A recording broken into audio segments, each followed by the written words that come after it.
அஸ்ஸலாமு அலைக்கும். ஜும்மா Mubarak.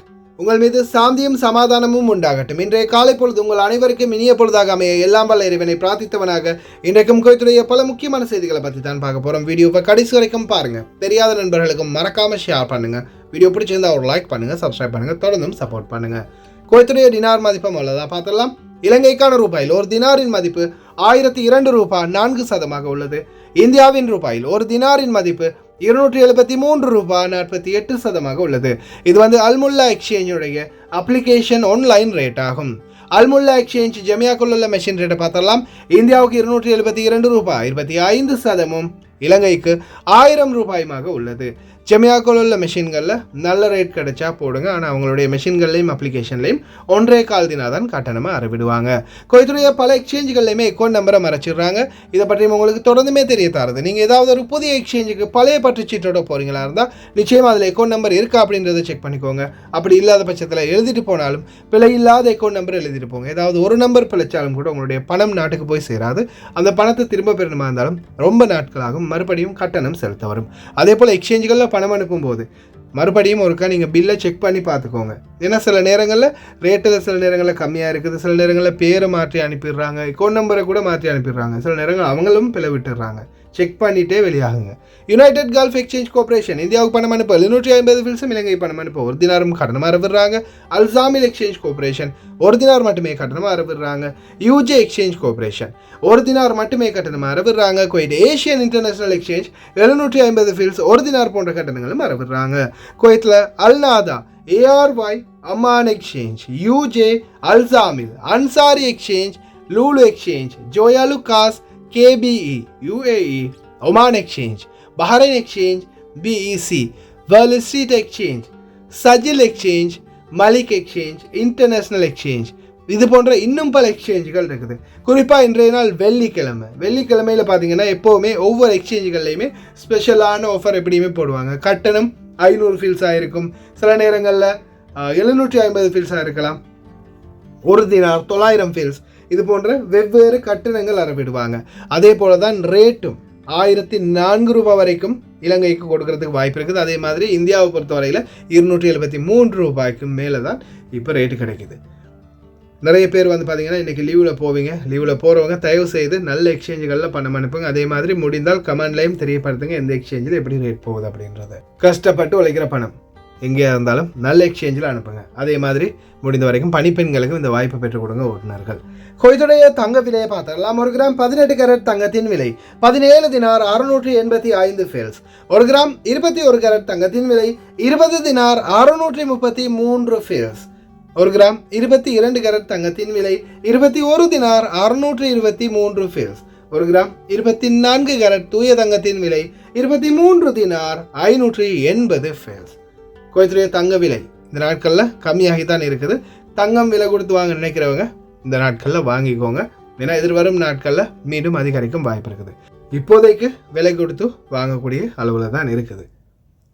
பணிப்பெண்களுக்கு 110 dinar சம்பளம், 400 தினாரில் புதிய பணிப்பெண்களின் வருகை. பர்வானியா பகுதியில் இந்தியர் ஒருவரை சரமாரியாக கத்தியால் குத்தி கொலை செய்த சம்பவம். வீட்டு கூரையின் மேல் சடலம். உணவு பாதுகாப்புத்துறை அதிரடியான சோதனைகள் பல பகுதிகள் மற்றும் மீன் சந்தைகளில். அதே மாதிரி தீயணைப்புத்துறை பல வியாபார தலங்களை இழுத்து மூடி இருக்கின்றார்கள். 32 என தெரிவிக்கப்பட்டுள்ளது. பள்ளி இமாம், முவாசின், பள்ளி காவலர் கள்ளச்சாராயம் காய்ச்சிய சம்பவம் குசூர் பகுதியில். அதே போல இன்றைக்கு வியாபாரத்துக்கு தயார் நிலையில் இருந்த போதைப் பொருள் மற்றும் மதுபான போட்டல்களை அதிரடியாக கைப்பற்றிய உள்துறை அமைச்சகம். எல்லா தகவல்களையும் பார்க்கலாம். முதலாவது தகவல், காலநிலை ஆய்வாளர் ஃபஹத் அல் தாய்வே வார இறுதி நாட்கள் மற்றும் இந்த மாத இறுதி நாட்களுக்குள்ள அதிகமான வெப்பநிலைகள் குவைத்தில் இருக்கும் அப்படின்னு சொல்கிறாங்க. தயவு செய்து ரொம்ப கவனமாக இருங்க. இன்றைக்கி கூட லீவில் போகிறவங்க வெயில் அதிகமாக நடமாடாதீங்க.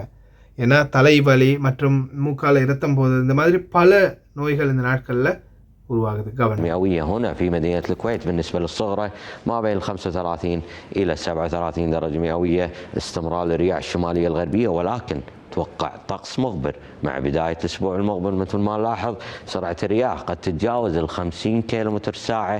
انخفاض الرؤية وارد، لذا ننصح دائما مرتادي الطرق السريعة أخذ الحذر والحيطة، وأيضا مرتادي البحر والحداقة نأجل أي نشاط بحري لسلامتكم. أعزائي المشاهد، طقس கடந்த காலங்களில் பொது மன்னிப்புக்கு முன்னாடி நாம் தொடர்ந்துமே இந்த மாதிரி ஒரு தகவல் தெரிவிக்கிறது. ஒவ்வொரு வெள்ளிக்கிழமையுமே வெளியில் போகிறவங்க கவனமாக போங்க, செக்இன் இருக்குது அப்படின்னு. அதே மாதிரி தான் இப்போதைய சூழல்லையும் ரொம்ப அதிகமான செக்இன் இருக்குது. குறிப்பாக அக்காமா இல்லாமல் யாராவது போனீங்கன்னா, அக்காமா இருக்குது ஆனால் ஒருவேளை மறந்து போயிட்டீங்க, ஒருவேளை அக்காமா இன்னும் அடிக்கலை, கஃபீல் இன்னும் உங்களுக்கு அக்காமா செய்யலை, அப்படி இருக்கிற பட்சத்தில் நீங்கள் வெளியில் போனாலும் பிடிப்பட்டீங்கன்னா ஃபிங்கர் வச்சு நாடு கடத்த வாய்ப்பு இருக்குது. ஏன்னா அந்தளவு ரொம்ப கடுகதியான செக்இன் இப்போ நடந்துக்கிட்டு இருக்குது. நேற்றைய தினம் பார்த்துருப்பீங்க, பஸ்கள் மற்றும் கடைகள், கட்டடங்கள் ஒரு இடம் விடாமல் ஃபுல்லாகவே சுற்றி வளைப்பு ஸ்கெட்ச் போட்டு பிடிக்கிறாங்க. ஒவ்வொரு என்ட்ரன்ஸ் எக்ஸிட்டை வந்து க்ளோஸ் பண்ணிவிட்டு செக் பண்ண ஆரம்பிச்சிருக்கிறாங்க.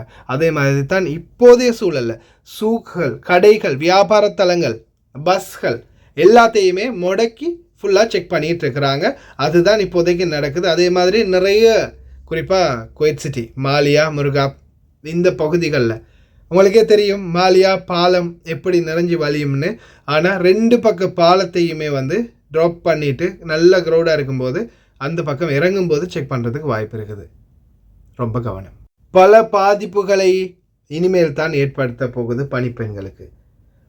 எத்தியோப்பிய தொழிலாளர் அமைச்சகம் விரைவில் குவைத்திற்கு வரும் எத்தியோப்பிய வீட்டு பணிப்பெண்களின் மாத சம்பளத்தை அனுபவம் வாய்ந்த பெண்களுக்கு 120 தினார்களாகவும் புதியவர்களுக்கு 110 தினார்களாகவும் நிர்ணயிக்கிறது.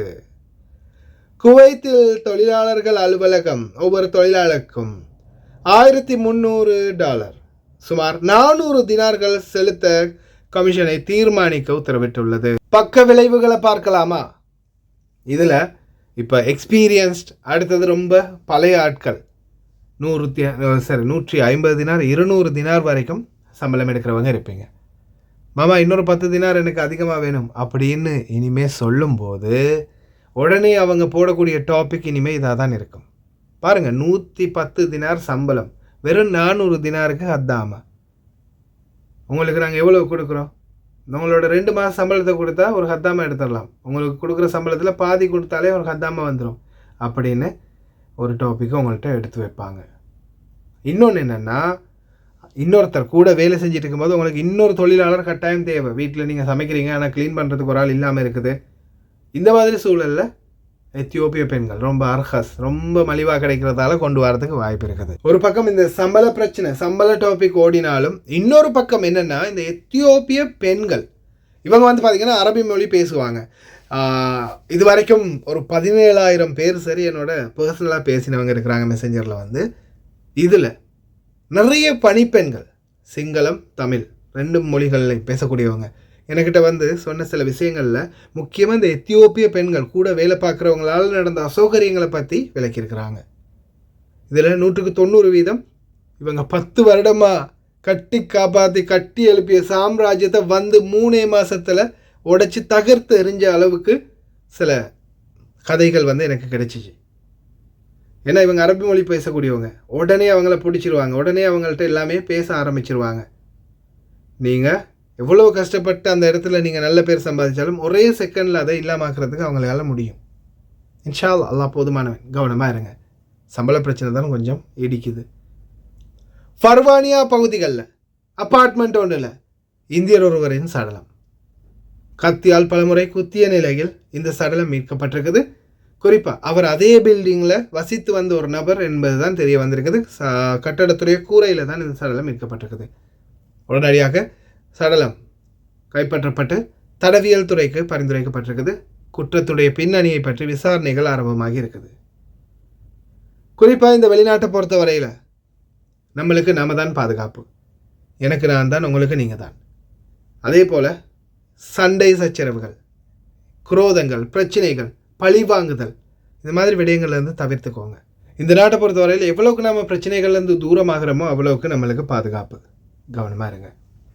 குவைத் ஏர்வேஸ் விமானத்தில் ஏற்பட்ட தொழில்நுட்ப கோளாறால் சர்ஜோவா செல்லும் விமானம் உடனடியாக குவைத் ஏர்வேஸுக்கு திரும்பியது.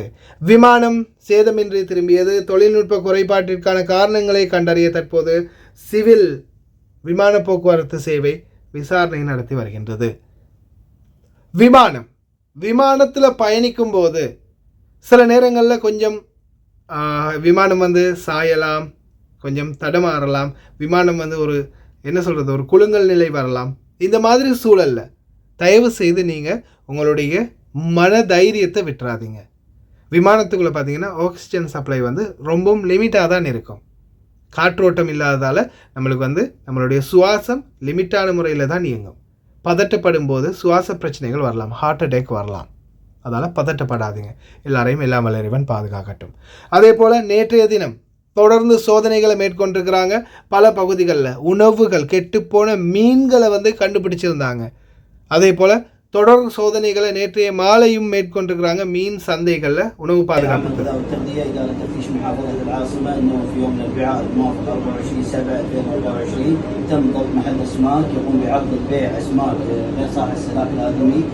زنة 90 كيلو جرام. طبعا هنا نلاحظ الزبيدي تغير الخواص الطبيعية من حيث اللون والشكل والرائحة. يقوم المخالف بإزالة بطاقة البيانات الغذائية الخاصة بالزبيدي اللي هو تاريخ الإنتاج وتاريخ الانتهاء، وذلك بقصد إخفاء عملية الغش. نلاحظ الأوامر تغير الخواص الطبيعية من حيث اللون والشكل والرائحة وظهور رائحة كريهة. الأوامر نلاحظ الشكل والقوام. وكذلك تم ضبط ربيان يقوم المخالف بإزالة بطاقة البيانات الغذائية الخاصة بالربيان، وتعتبر أغذية مغشوشة، حيث قام المخالف برمي الأكياس الخاصة بالبطاقة الغذائية التي تبين تاريخ الإنتاج وتاريخ الانتهاء. طبعا سوف يحرر محضر الضبط عرض البيع مواد غذائية غير صالحة للاستهلاك الآدمي، والمخالفة هذه لا يجوز فيها الصلح، وسوف يتم اتخاذ الإجراءات القانونية بحق المنشأة. علما كذلك تم ضبط المنشأة وجود حشرات حية بكثرة ووجود فئران وبراز فئران، وسوف يتم اتخاذ الإجراءات القانونية بحق المنشأة. மீன் சந்தைகளில் இந்த மாதிரி சம்பவம் நடந்திருக்குது. பழுதாகிய பழைய மீன்களை விட்டுருக்குறாங்க. குறிப்பாக இந்த நாட்களில் மிக முக்கியமான ஒரு தகவலை நான் தெரிவித்தே ஆகணும். மீன் சந்தைகளை தவிர்த்து இந்த ரோட்டோரம், தெருவோரம், பங்காளி மார்க்கெட்களில், பேமெண்ட்களில் தயவு செய்து மீன்களை வாங்காதீங்க. ஏன்னா நிறைய பேர் கெமிக்கல்களை உபயோகிக்கிறாங்க. மீன் கெட்டு போகாமல் இருக்க ரொம்ப நாட்கள் வச்சுருக்க. தயவு செய்து ரொம்ப கவனமாக இருங்க. ஒரு தினாருக்கு வாங்கி 100 தினார் ஹாஸ்பிட்டலே கொடுக்க வரும். அல் குசோர் பகுதிகளில் ஒரு பள்ளியின் இமாம், ஒரு பள்ளியினுடைய முவாசின், அந்த பள்ளியினுடைய காவலர் 3 பேரும் சேர்ந்து கள்ளச்சாராயம் காட்சி விற்பனை பண்ணியிருக்கிறாங்க அவங்களுக்கு கொடுக்கப்பட்ட அப்பார்ட்மெண்ட்டில். ஹஸ்பி அல்லாஹ் நிஅமல் வக்கீல். எங்கே போகுது உலகம். الخمور اللي في القصور محمد، هذا مصنع الخمور اللي في القصور تقطير وما شاء الله مظبط شغله.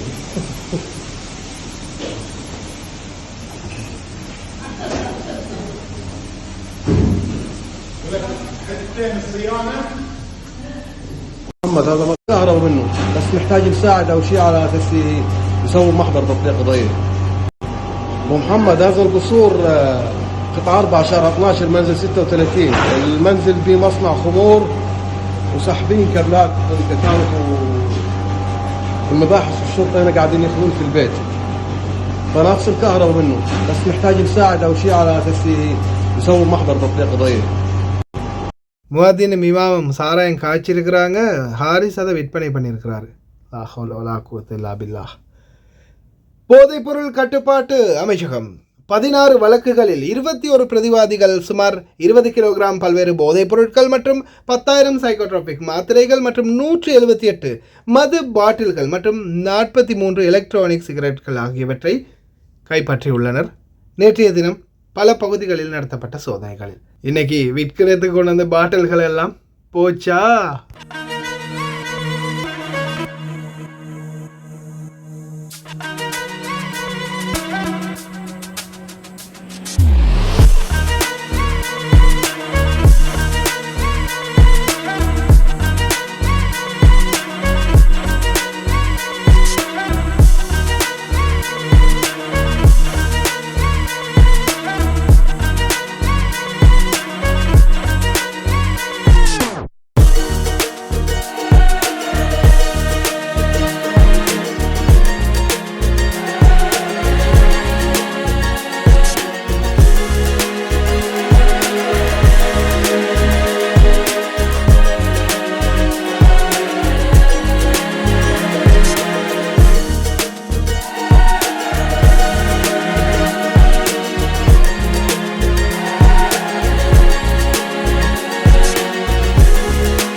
கஃபு கஃபு கஃபு அலைக்கும் யா வஸீர் தாஹலியா. சூப்பர், வேற லெவல். இன்னும் எதிர்பார்க்குறோம், பிடிக்கணும். இந்த மாதிரி போதைப்பொருள் கலாச்சாரம், இந்த மதுபான வியாபாரத்தை ஒட்டுமொத்தமாக ஒழிச்சாதான் இந்த நாட்டில் இந்த நாட்டவர்களாக இருந்தாலும் சரி, வெளிநாட்டவர்களாக இருந்தாலும் சரி, நிம்மதியான சூழலுக்கு மாறலாம். 32 ஸ்டோர்கள், பல கவர்னரேட்களில் தொடர் சோதனைகள் நடத்திட்டு வராங்க குவைத்துடைய தீயணைப்பு படை. தீ தடுப்புக்கான சரியான உபகரணங்களை உபயோகிக்காதது மற்றும் தீ பாதுகாப்புக்கான எந்த ஒரு செயல்பாடுகளையும் சரியாக மேம்படுத்தாத அனைத்து வியாபார தலங்கள் மற்றும் குடவுன்கள், ஸ்டோர்கள் அனைத்தையுமே இழுத்து மூடுறாங்க. ஸ்டோர்களில் வேலை பார்க்கக்கூடியவங்க ரொம்ப கவனம். அதே மாதிரி நேற்றைய தினம் பழைய டயர்கள் குவிந்திருக்கும் குவியலில் திடீர் தீ விபத்து. உடனடியாக தீயணைப்பு படை விரைந்து தீய கட்டுப்பாட்டுக்குள்ளே கொண்டு வந்திருக்கிறாங்க. யாருக்கும் எந்த ஒரு சேதம் இல்லை, அல்ஹம்துலில்லாஹ். அதே போல் இந்த வெளியில் சிகரெட் பிடிக்கிறவங்க தயவு செய்து சிகரெட்டை அணைச்சிட்டு போடுங்க. அடிக்கிற வெயிலுக்கு எல்லாமே காஞ்சி போய் இருக்கும். ஒரு சருகில் பட்டால் கூட போதும், சின்ன தீப்பொறி போதும், உடனே தீப்பற்றி எரிஞ்சிடும். அதே மாதிரி ஃபேஹேல் பகுதிகளிலையும் நேற்றைய தினம் ஒரு தீ விபத்து. யாருக்கும் எந்த ஒரு சேதமும் இல்லை. தீயணைப்புத்துறை விரைந்து தீயை அணைச்சிருக்கிறாங்க.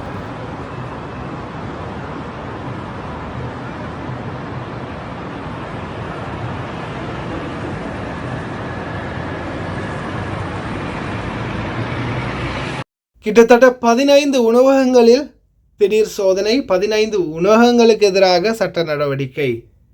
முபாரக்கல் கபீர் கவர்னரேட்டில் உணவு ஊட்டச்சத்து பாதுகாப்பு குழு அதிரடியான சோதனைகளை மேற்கொள்கிறாங்க. குறிப்பாக மத்தாம்களில், இந்த நாட்களில் அனைத்து மத்தாம்கள்லையுமே சோதனை. நான் தொடர்ந்தும் தெரிவிக்கிறது தான், உணவுகள் மசாலாவில் பிரட்டின உணவுகளோ அல்லது நேற்றைய முன்தினம் சமைத்த உணவுகளோ எதுவுமே ஃப்ரிட்ஜில் இருக்க முடியாது. நீங்கள் காய்கறிகள், அதே மாதிரி பல வகைகள், இறைச்சி வகைகள், மீன் வகைகளை நீங்கள் ஃப்ரெஷ்ஷாக உள்ளே வச்சுருக்கலாம், ஃப்ரீசர்லேயே வச்சுருக்கலாம். ஆனால் மசாலா போட்டு பிரட்டின மாதிரியோ அல்லது குழம்பு பண்ணின மாதிரியோ வைக்க முடியாது. அதுவும் சட்டப்படி குற்றம். கடைகளில் வேலை பார்க்குறவங்க தயவு செய்து ரொம்ப கவனம். சொலைபிகாத் கிளப்பில் உள்ள நீச்சல் குளத்தில் குழந்தை மூழ்கிய வழக்கில் குற்றம் சாட்டப்பட்ட ஒரு குடிமகன் மற்றும் நிறுவன உரிமையாளர் மற்றும் எகிப்திய சமூகத்தை சார்ந்த 5 வெளிநாட்டவர்களின் சிறைவாசத்தை மீண்டும் நீடிக்கிறது கஷேஷ்டன் நீதிமன்றம். கிட்டத்தட்ட 5 பேர் இப்போதைக்கு பிடிப்பட்டிருக்கிறாங்க. அதே மாதிரி கிட்டத்தட்ட 50 பேர் நீரில் மூழ்க போனவங்க காப்பாற்றப்பட்டிருக்கிறாங்க. هالشهرين فقط بما لا يقل عن 50 حالة تعاملوا معها على كل مراكز الإسعاف اللي موجودة تقريبا. أكيد بيكون في يعني وفيات الله يرحمهم، لكن أيضا تعاملهم كان جيد وتم إنقاذ العديد. أيضا أول ما يكون عندنا الشخص غرقان نحاول نطلعه من البحر ونجيبه على سطح مستوي نبدأ نشوف الاستجابة، إذا كان في استجابة ولا، فالنادي فلان إذا ما في استجابة نشيك على التنفس لمدة 5 إلى 10 ثواني، نطالع ارتفاع وانخفاض الصدر. إذا ما كان في تنفس نبدأ نتصل على 112 نطلب المساعدة. ما زال للأسف الغرق هو القاتل رقم 2 حق الأطفال، خاصة في العمرية الصغيرة، وكل صيفية نشوف حالات الغرق، منها الشديد اللي يؤدي إلى حتى دخول المستشفى وبعض الأحيان إلى العناية المركزة. وبالتالي دائما ننصح بأخذ إجراءات السلامة عند التواجد قرب المياه سواء المفتوحة أو حمامات السباحة. கடலோரம், இது குறிப்பாக இந்த சல்வா பகுதிகளுக்கு இடைப்பட்ட ரெஸ்கியூ டீம் தான் இந்த கடலோர பகுதிகளில் மூழ்க போனவங்களை காப்பாற்றிருக்காங்க. இது வரைக்கும் 2 பேர் உயிரிழந்திருக்கிறாங்க, 50 பேர் காப்பாற்றப்பட்டிருக்கிறாங்க. கடலோரங்களில் குளிக்க போகிறவங்க, குறிப்பாக இந்த நாட்களில் வெள்ளிக்கிழமையில் லீவு போகிறவங்க சிலர் இந்த கடலில் குளிக்கிற பழக்கம் இருக்கும். தயவு செய்து ரொம்ப கவனம். அதிக ஆழமான பகுதிகளுக்கு போகாதீங்க. அதே மாதிரி அவங்க ஒரு லிமிட் வச்சுருப்பாங்க. அதே மாதிரி எந்த கடலில் குளிக்கலாம் குளிக்கக்கூடாது அப்படின்றதுக்கும் லிமிட் வச்சுருப்பாங்க. அதையும் பார்த்துக்கோங்க. கடலோரங்களில் தயவு செய்து தூண்டில் போட்டு மீன் பிடிக்காதீங்க. கடலோரங்களில் குப்பைகளை வீசாதீங்க. 500 தினார் அபராதம். தடை செய்யப்பட்ட இடங்களில் மீன் பிடித்துங்கன்னா நிச்சயமாக 5000 தினார் அபராதம். இந்த 5000 தினார், இந்த 500 தினார்லாம் கட்டும் வரைக்கும் இந்த நாட்டை விட்டு நீங்கள் நகரவே முடியாது. பயணத்தடை. தயவு செய்து கவனம். அதே போல் வெளியில் போகிறவங்க சிவில் ஐடியை மறக்காமல் எடுத்துகிட்டு போங்க. எல்லா இடங்கள்லையும் சோதனை. வெள்ளிக்கிழமைகளில் ஸ்பெஷலாக இனிமேல் சோதனை நடக்கும். உங்களுக்கே தெரியும், பொது மன்னிப்புக்கு பிறகு கடுகதியான சோதனைகள் இன்னும் அதிகரிச்சிருக்குது. தீவிர சோதனை. ரொம்ப கவனம். ஓகே ஃப்ரெண்ட்ஸ், கடைசி வரைக்கும் பார்த்த எல்லாருக்குமே ரொம்ப நன்றி. தெரியாத நண்பர்களுக்கு மறக்காமல் ஷேர் பண்ணுங்கள். வீடியோ பிடிச்சிருந்தா ஒரு லைக் பண்ணுங்கள், சப்ஸ்கிரைப் பண்ணுங்கள்.